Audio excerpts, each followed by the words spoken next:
So what's crack-a-lackin', Sony? The fuck was that? So what's crack-a-lackin', Sony? What have you been up to lately? Okay, so they released a $700 PlayStation Pro to unequivocal widespread negative feedback. They paid $400 million for a now shuttered live service game in Concord and has now laid off their 200-ish developers. Made a stream only on home Wi-Fi PSP, yes, that one, with a $200 premium just to be able to use Bluetooth audio. My favorite part of this video, actually. Can the fan favorite Last of Us online live service mode, multiplayer, whatever, buzzwords. Bungie took a look at it and said, what the fuck is this? But since Bungie themselves are struggling with Destiny 2 and Marathon at the moment, Sony are just like, what the fuck is this? They made a remaster for a 7-year-old game. Yes, Horizon. Unnecessarily. A 7-year-old game, mind you, that already had a PC port that sold for like $25-15. Other way around. But now instead the price is 40. They have released exactly 2 new IPs since the PS5 came out that are not remakes or sequels or prequels of games that have already been released, aka new IPs. The 3 more new IPs that I haven't mentioned are Godful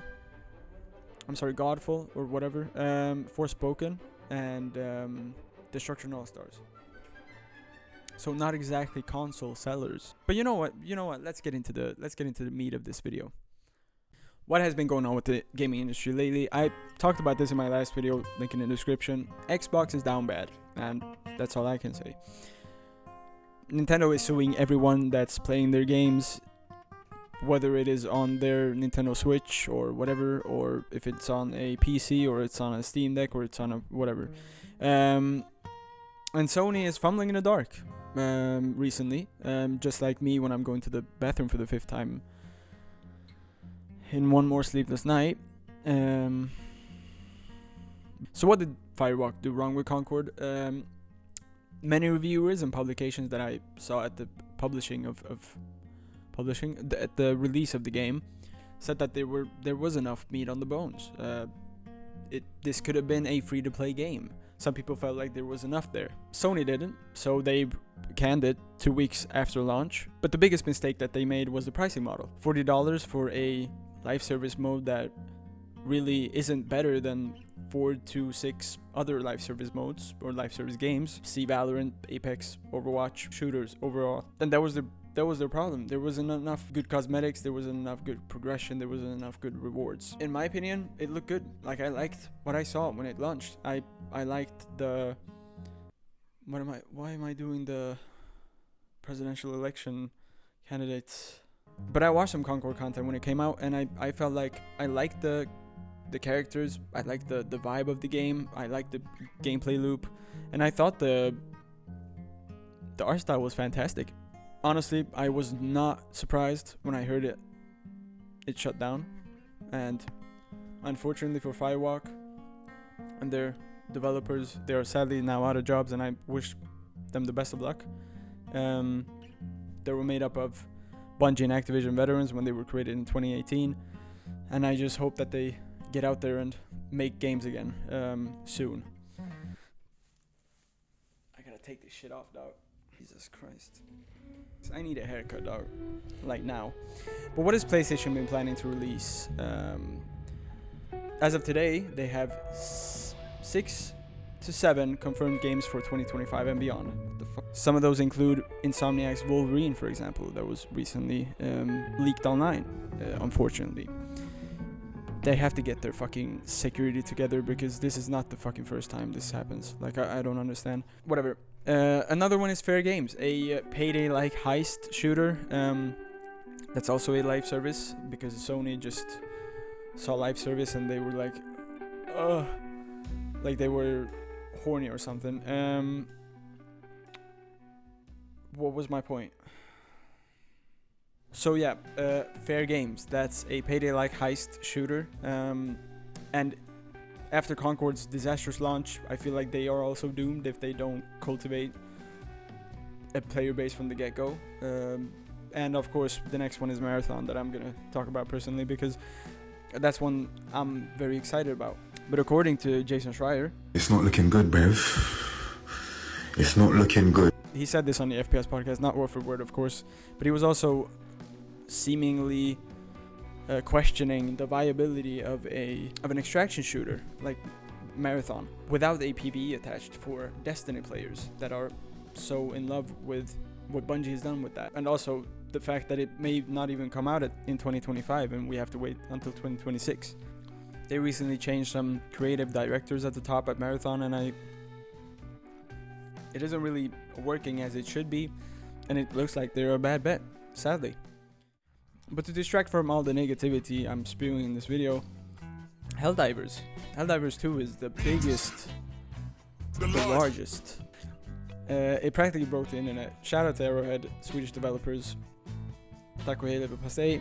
The mix of squatting up, the live challenges from the War Manager I've seen on Reddit, the progression, the cosmetics, the cash shop even. Awesome, fantastic. And I love the humor, the community it has, the community feeling. It's just so nice. And even though it released with a $40 price tag, they culminated in a 450,000 concurrent players on Steam. Like, that's the highest it has gone, and that's massive. That's also a shooter, mind you, of course a third person, and not really a hero shooter like Concord was, but also released with a $40 price tag. And I doubt it would have cost them $400 million to make. And I have played the game some 20-ish hours. I have friends that have played triple that, and I've had a great time with the game, honestly. So what about the PlayStation 5 Pro? $700 for a mid-gen refresh, an anniversary edition that is surely meant for scalpers. What is the thinking behind this? Why am I doing this fucking... So according to Sean Layden, former CEO...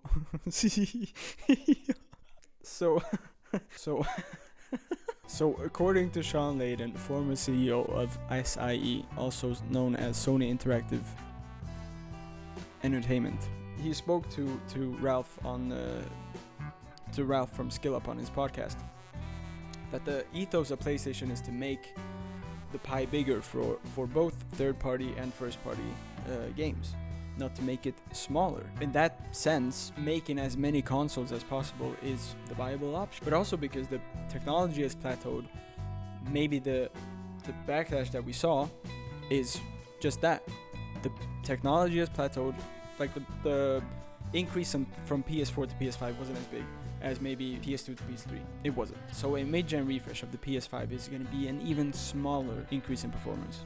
And it is essential for PlayStation to have as big of a player base as possible to be able to offer their games to, and that's why third parties also go to PlayStation and Xbox and PC and Nintendo. In Nintendo's case, it's not as big of a motivating factor to be able to have as many games on the platform as possible, because we know there are games that are on PC and PS4, PS5, Xbox that are not on the Switch because the Switch is so underpowered. So back to PlayStation, they are supplying their player base with more and more options. See the PS2, PS3, PS4 era of Slims, for example, or the PS4's era of Pro. They are doing what they have been doing for years, and most likely because it is beneficial for them, as the Pro version is going to help them realize their game's sheer quality and maybe even help their developers and third-party developers to realize their ideas and just push the boundaries of where games can go. But what about the future of PlayStation? Where are they headed as a platform holder and as their first party titles go, and going to backtrack on the live service push that they've been on since Concord? In my opinion, they are focusing on the wrong stuff, like for example the Horizon remaster. And I understand that they are trying out the multiplayer now to see if there's any multiplayer pull there. I hope it can reinvigorate some of the interest from me and some of the interest from others that I've been talking to, but to be honest, I'm not holding my breath. As I mentioned before, I feel like they are fumbling in the dark. They don't really know what to do. They are seeing these live service pushes and everything, and we have to follow it. They are basically having FOMO at this point. And while their live service push is commendable because developers set to realize their ideas, I feel like they could all end up in a Concord situation. Hundreds of millions in debt, hundreds of developers out of jobs because the game didn't launch the way they wanted it to. And we are there again. Like, live service games aren't the rare breed. Ask yourself, how many do you play at one time? You play maybe 1 or 2, maximum 3. Like, you play these shooters that I mentioned before, Overwatch, Apex, Valorant. You don't play all 3 and then another one, and then LOL, and then Hearthstone. You can't play as many as they want you to play because you put your hard-earned money, you put your precious time into it, and then you don't want to switch because you put so much time and money into the game that you were already playing. So to have another live service game just getting pushed in, it's not gonna. There are games that they have been playing for decades, even like World of Warcraft, or half a decade, like Valorant, Apex, or whatever, and they don't want to leave them for a new one because it doesn't lead anywhere. It doesn't give me anything new that I haven't gotten before. Like, the reward progression is worse, the cosmetics are worse, I don't like these characters, I don't like the art style, like whatever. But of course, as in PlayStation's case, you have to see what sticks. And honestly, with how much games cost at this point, they are going to be much more hesitant after Concord, I feel like, to greenlight anything that isn't a sequel, a prequel, something of their IP that they already have. They know it's going to be a certified home run. That's why I think the multiplayer of Last of Us stinks so bad for PlayStation, and that's why I think they are trying out the Horizon multiplayer now, because they feel like we need to have that again. We need to have that certified again, and they haven't had that for a while. God of War Ragnarok maybe, but that was a while ago. While PlayStation is still a big company, they're not gonna go anytime anywhere soon.